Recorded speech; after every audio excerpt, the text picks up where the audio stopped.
गंगा में ही भगवान का वास है। गंगा स्वच्छता के लिए तैर कर कचरा साफ कर रहे हैं राजेश शुक्ला। भारत की सनातन संस्कृति में मां गंगा को केवल एक नदी नहीं बल्कि मोक्षदायिनी और जीवनदायिनी देवी के रूप में पूजा जाता है। शास्त्रों में गंगा की महिमा का अनेक स्थानों पर वर्णन मिलता है।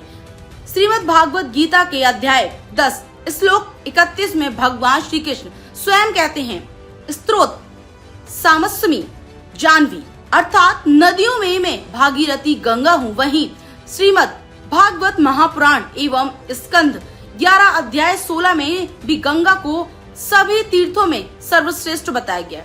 इसी आध्यात्मिक भावना और श्रद्धा से प्रेरित होकर गंगा सेवक राजेश शुक्ला वर्षों से गंगा स्वच्छता अभियान में जुटे हुए हैं।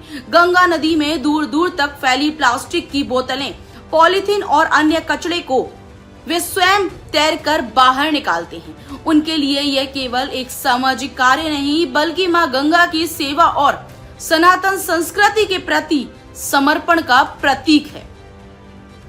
राजेश शुक्ला का कहना है कि जब स्वयं भगवान श्री कृष्ण ने गंगा को अपना स्वरूप बताया है, तब गंगा को प्रदूषित करने का अधिकार किसी को नहीं है।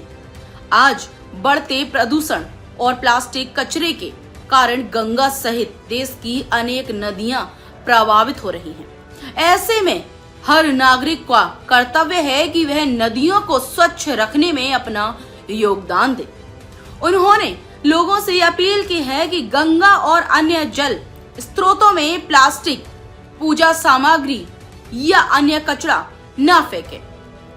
गंगा जल को सनातन परंपरा में अमृत तुल्य माना गया है और इसके संरक्षण की जिम्मेदारी हम सभी की है।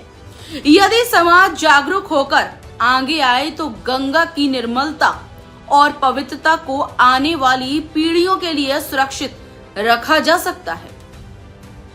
मां गंगा केवल एक नदी नहीं बल्कि भारत की आस्था, संस्कृति और आध्यात्मिक चेतना की धारा है। उनकी स्वच्छता और संरक्षण के लिए सामूहिक प्रयास ही सच्ची सेवा और सच्ची श्रद्धा है।